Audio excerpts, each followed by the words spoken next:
Ele. Aplaude, irmão Jesus.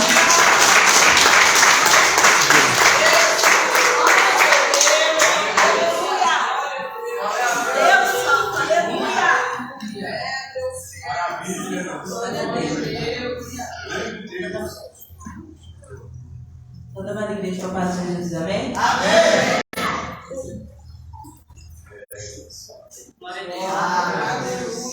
Oh, Deus é Deus. Coloca o pé nessa noite. Maravilha, Jesus. Aleluia.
dando autoridade aqui para o nosso presbítero Ives, fazer algo que nós possam ler. Aplaude para Jesus bem forte.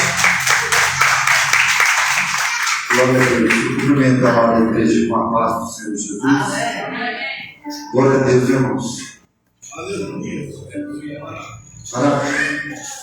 Na presença de Deus, quando a luta vem afrontar nossas vidas, é porque Deus tem algo grande nas nossas vidas, né, irmãos? Glória a Deus. Pode saber quando o inimigo começa a bater de frente com o servo de Deus, pode ter certeza que a vitória é certa. Basta somente permanecer firme. Não arredar o pé por nada. Deus já está enviando a vitória, irmãos. Pode ter certeza. Né? Glória a Deus. Eu quero ler. Aleluia. Eu quero falar para os irmãos também que, aleluia, o caderno está aqui, irmãos, o caderno da campanha.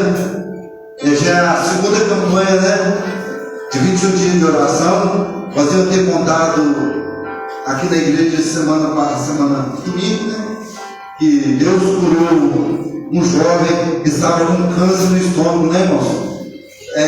Veio até os papéis do VTS para ele aposentar, mas o médico vai fazer novos exames de novo. Ele já sentiu que já foi curado, mas eu tenho certeza que ele vai testificar, trazendo os papéis, fazendo aqui, ó, Jesus me curou mesmo, né, irmão?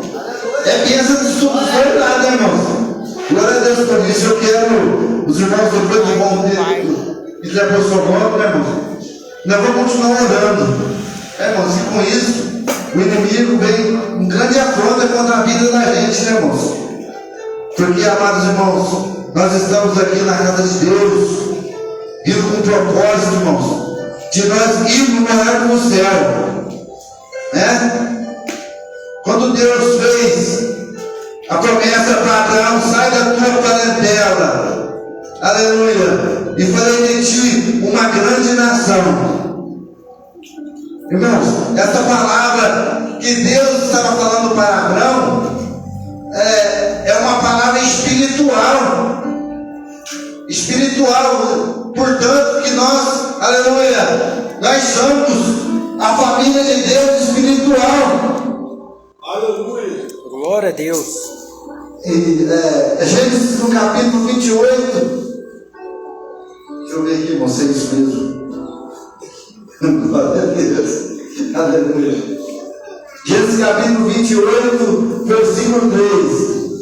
E Deus Todo-Poderoso te abençoou e te frutifiquei, te multiplicarei, para sejais uma multidão de povos.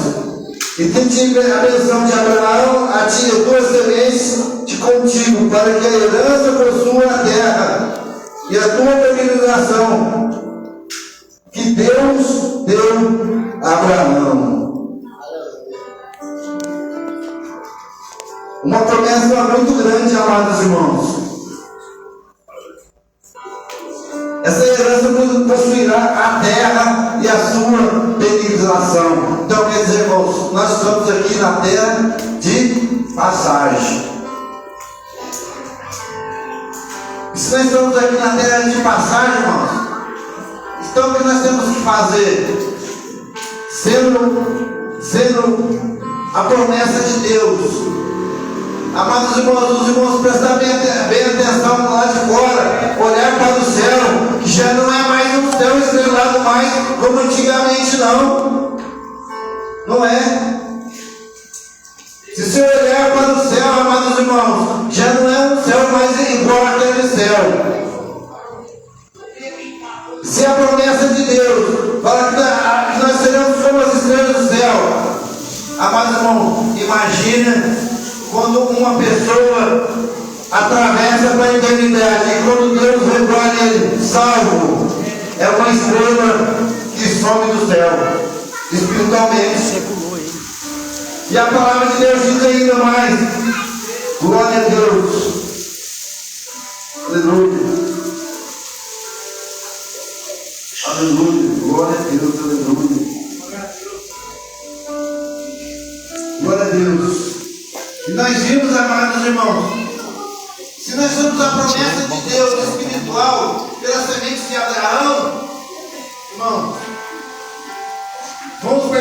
imaginamos, nós estamos vivendo muitos momentos na face dessa terra. Qualquer momento pode acontecer o arrebatamento.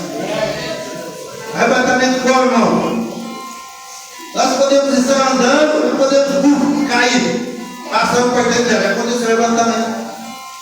Nós não sabemos o dia e nem a hora, né, irmão? Mas o importante, amados irmãos, que Deus nos coloca, nós não está servindo a Deus, Deus nos coloca na frente dos acontecimentos, né?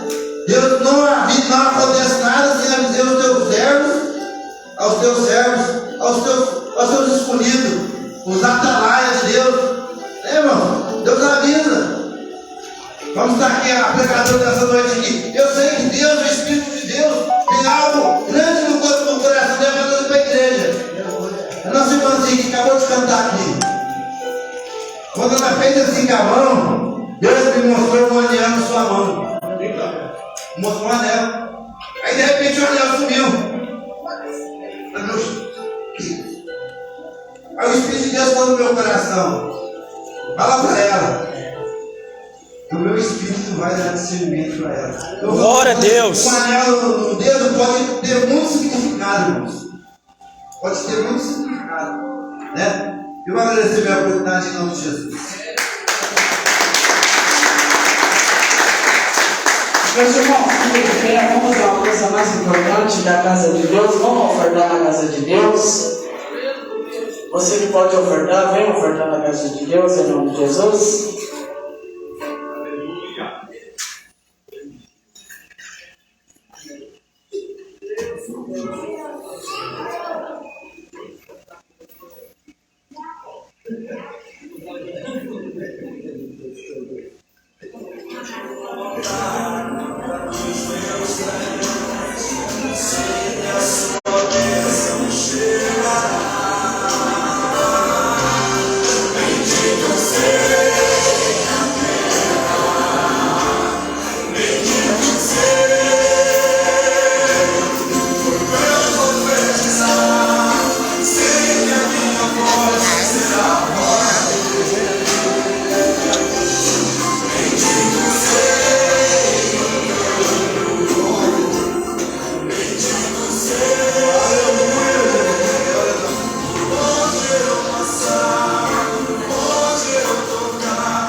Chegou o mais importante da mensagem de Deus. Vamos receber a serva de Deus com as palmas, que louva ao Senhor.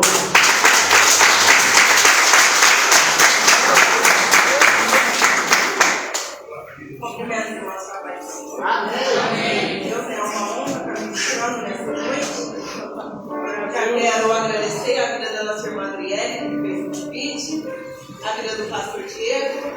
Eu não vou citar o nome de todos que estão aqui no altar, mas eu fico feliz de rever tantas pessoas que eu cresci junto, né? Tantos amigos e familiares nesta noite. E eu creio que o Senhor vai falar no meu coração, porque se você for olhar para mim, realmente você não vai ver nada. Porém, quando a gente olha para Cristo, é o único que não frustra a gente. É o único que traz ao nosso coração esperança, e quando colocamos as nossas expectativas nele, não somos apenas supridos, como também a gente é surpreendido, porque quando a gente deposita a nossa esperança no Senhor, somos de uma maneira tal, excessivamente surpreendidos pela presença dele, porque ele faz muito mais do que nós pedimos e pensamos. Eu quero glória a Deus. Os irmãos estão de pé, abra sua Bíblia. O Evangelho de Jesus segundo escreveu Mateus. Evangelho de Jesus segundo escreveu Mateus, seu capítulo 28. Mateus capítulo 28, a partir do verso 16, vamos fazer menção até o versículo 20. Mateus capítulo 28, a partir do verso 16. Glória a Deus, eu vou dar uns minutinhos para os irmãos acharem para a gente fazer a leitura juntos. Irmão, que achou, pode sinalizar com amém? Amém! Glória a Deus. E diz assim o versículo 16: E os 11 discípulos partiram para a Galiléia, para o monte que Jesus lhes tinha designado. E quando viram, o adoraram, mas alguns duvidaram. E chegando-se Jesus falou-lhes, dizendo: É-me dado todo o poder no céu e na terra. Portanto, ide, ensinai todas as nações, batizando-as em nome do Pai, do Filho e do Espírito Santo, ensinando-as a guardar todas as coisas que eu vos tenho mandado. E eis que eu estou convosco todos os dias, até a consumação dos séculos. Amém? Os irmãos podem se assentar. Glória a Deus. Glória a Deus. A passagem que lemos, ela vai fazer menção de um momento do ministério de Jesus que estava para se concretizar nessa terra. Aqui nesse exato momento, Jesus já tinha passado a vida dolorosa, Jesus já tinha sido ali capturado, já tinha sido torturado, já tinha entregado o seu espírito. Jesus já tinha estado na sepultura por 2 dias e ao 3º dia ele ressuscitou. Isso já é motivo da gente glorificar, porque o nosso Rei vive, o nosso Jesus vive. A nossa esperança não é vã, Senhor, porque o nosso Deus está vivo, o nosso Jesus está vivo. Aleluia. E nessa passagem na qual a gente leu, ela acontece porque Maria Madalena e algumas das mulheres que acompanhavam o ministério terreno de Jesus, que serviam o ministério terreno de Jesus, elas haviam ido ali no sepulcro onde o corpo de Jesus deveria estar, para cuidar do corpo dele como costume da época, em sinal de honra. Essas mulheres, elas estavam com seu coração dilacerado, porque um único homem, ele conseguiu dar valor às mulheres naquele tempo, na qual o valor elas não tinham. Jesus é o único homem que dava valor naqueles que a sociedade havia desprezado. Jesus é o único homem que conseguia enxergar além da aparência daquele povo. E o coração dessas mulheres tinha achado em Jesus um amor tão puro, um amor sem esperar nada em troca, não apenas amor, mas uma graça infinita. Então elas serviam a Jesus com o coração devoto, com o coração entregue. E ali de repente, depois dos 3 anos, Jesus vai morrer. Jesus vai entregar o seu espírito, na verdade, porque a morte não podia o tocar. Se ele não entregasse, Jesus não morreria. Então Jesus vai entregar o seu espírito, e essas mulheres com o seu coração dilacerado, mais uma vez, e elas pensando até mesmo que ser a última vez elas iriam servir a Jesus. As suas provas, as suas lutas, as suas dores não podem te prender a ponto de você não conseguir servir. Aleluia!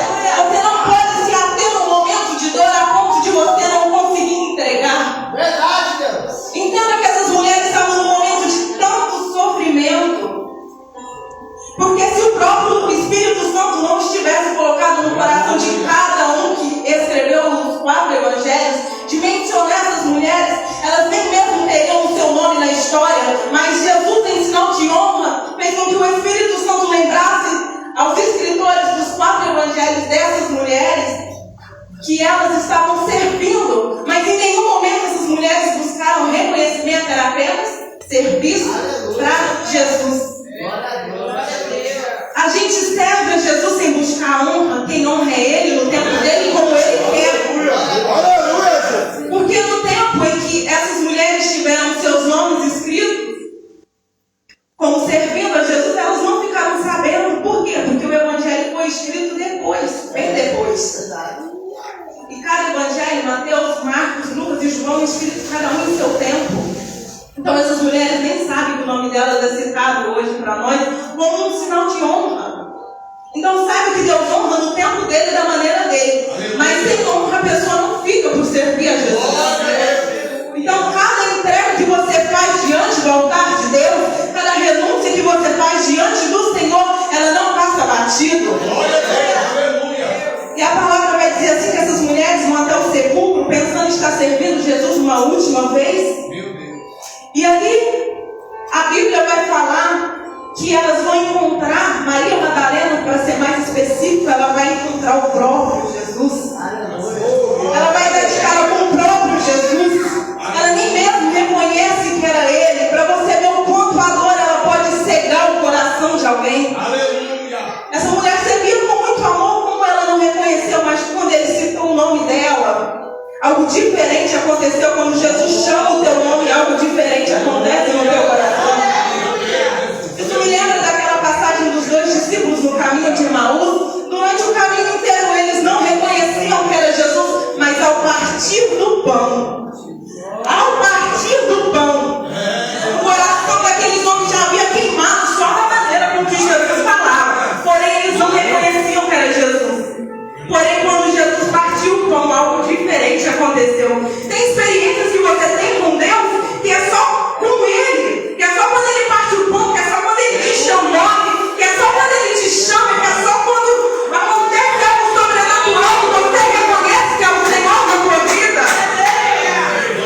aquele que está vivo? Porque você procura entre os mortos aquele que vive. Oh, glória a Deus! E essa mulher vai receber uma honra. Que ordem é essa? Vai até os discípulos e manda eles ir para a Galileia, que eu vou encontrar com eles lá.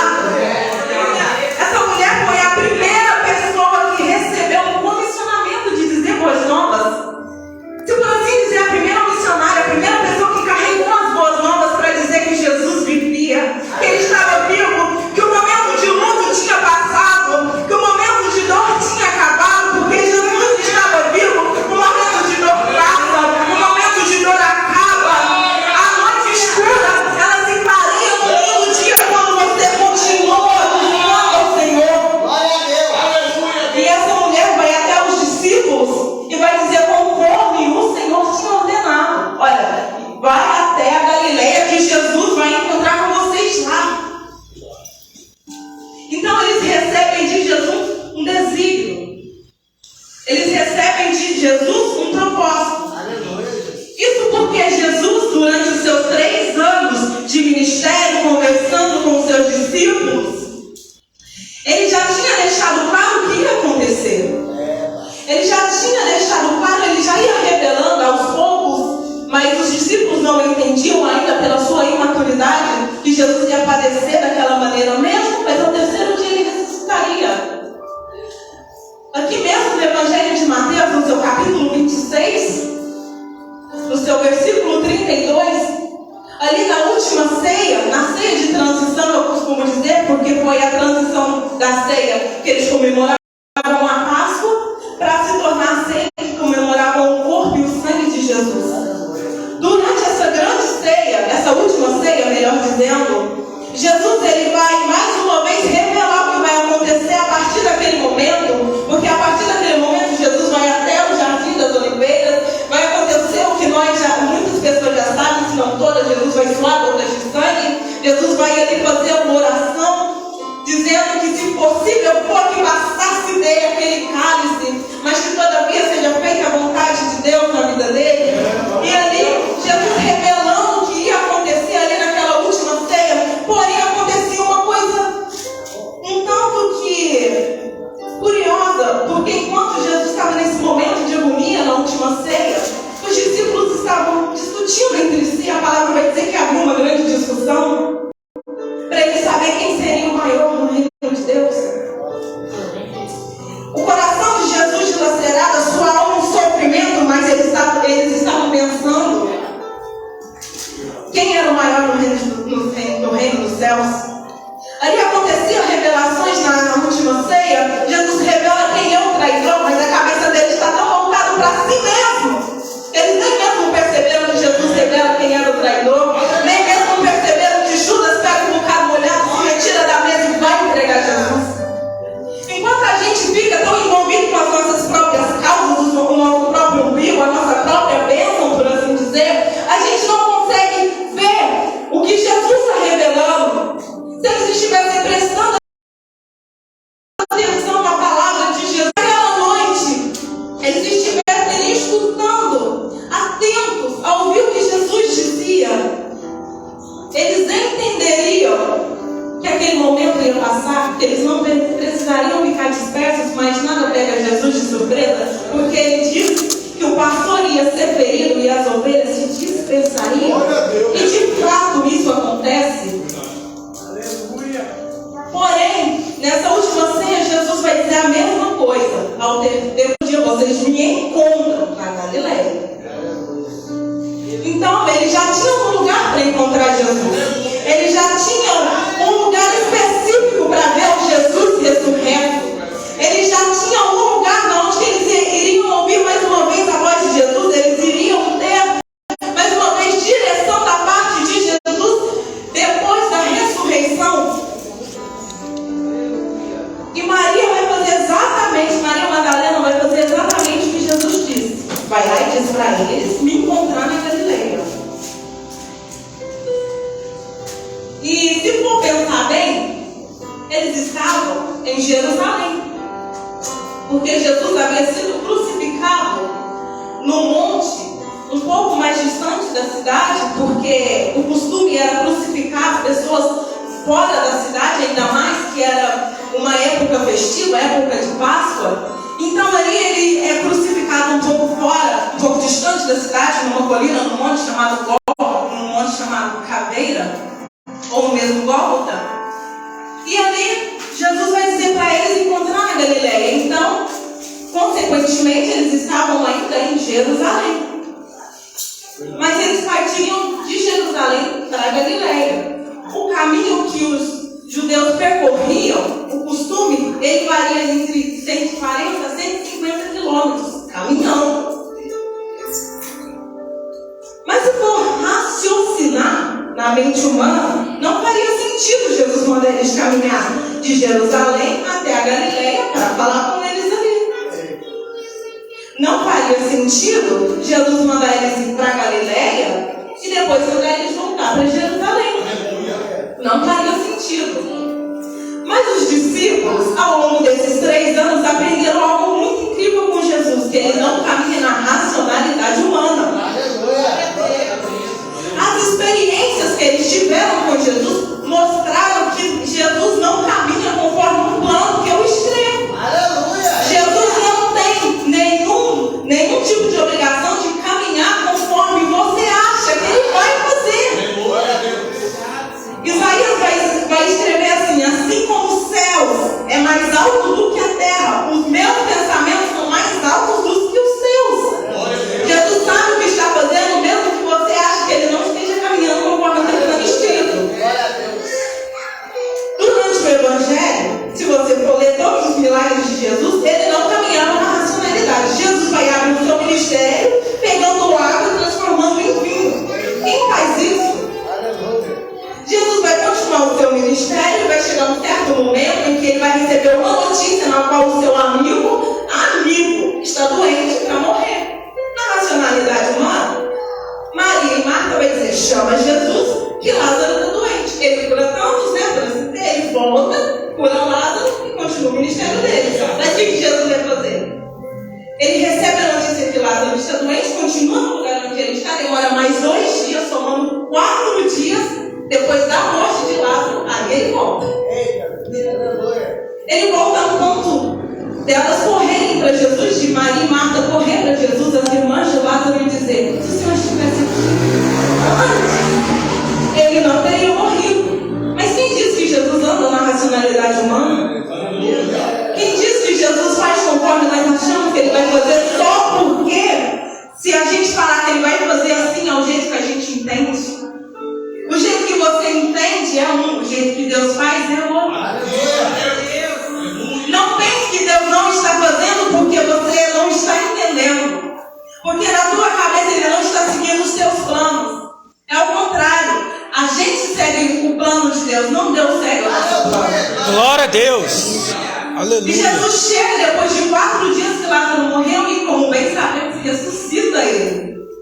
Acontece o que elas queriam, acontece muito melhor do que elas queriam, porque se Jesus voltasse no tempo delas, ele apenas curaria um doente, mas quando ele veio no tempo dele, ele ressuscitou um morto. Então, o plano do Senhor é sempre melhor e maior do que a gente pensa, mesmo que a gente não esteja entendendo. E os discípulos já estavam acostumados com isso. Então, o que eles fazem de imediato? Vamos para Galileia. Vamos encontrar Jesus lá. E a palavra vai dizer assim que quando eles veem Jesus, eles o adoram. Glória a Deus. Irmãos, eu quero que vocês entendam nesse versículo que não estava apenas os 11 discípulos nessa aparição de Jesus na Galileia. Em 1 Coríntios, no seu capítulo 15, no seu versículo 6, Paulo vai relatar assim que os discípulos de Jesus eram praticamente, tirando os 11, 500 pessoas. Então imagina, naquele monte que Jesus se mostra, provavelmente o mesmo monte que ele se transfigura para Pedro, Tiago e João, esse mesmo monte, ele vai se mostrar ressurreto para os 11 e aproximadamente, se não dizer um número redondo, 500 discípulos. Então quem estava perto, estava vendo Jesus, mas nitidamente. Por exemplo, quem está aqui ao meu redor no altar consegue ver detalhes de como eu estou vestida, consegue ver detalhes sobre como eu sou, mas quem está, por exemplo, lá na esquina não tem uma visão tão elevada assim de mim. Aleluia. Quem está lá na esquina pode ter ou não a certeza que sou eu, ou pode ter dúvida que sou eu ou não. O que determina isso? A proximidade. A palavra vai dizer que quando viram não adoraram, mas alguns duvidaram. Não era incredulidade por causa que eles não tinham certeza que Jesus tinha ressuscitado. Era dúvidas porque eles não estavam perto o bastante de Jesus. Eles não estavam próximos o bastante para ter certeza que era Jesus. Toda a distância de Jesus gera dúvida. Toda a distância de Jesus vai gerar no coração essas dúvidas que a gente começa a pensar se é ou não Deus na nossa vida. Quando a gente começa a ficar distante de Jesus, a gente começa a pensar, será que foi ele que disse? Será que era ele mesmo na vida daquela pessoa? Será que era Jesus me usando mesmo aquele dia? A distância de Jesus começa a causar dúvidas. Será que eu realmente tenho esse chamado? Será que o meu ministério é esse aqui mesmo? A dúvida começa a permear no coração da gente. A gente começa a ter dúvidas. Por quê? Porque nós não cremos? Não, porque a distância de Jesus faz com que isso aconteça, mas nessa noite Jesus te chama para perto. Jesus te chama para você ter uma visão nítida e real dele. Jesus está te chamando para proximidade. E a distância ela é tão perigosa para as nossas vidas que quando ela começa a acontecer, a gente não consegue mais exercer aquilo que Jesus manda a gente exercer.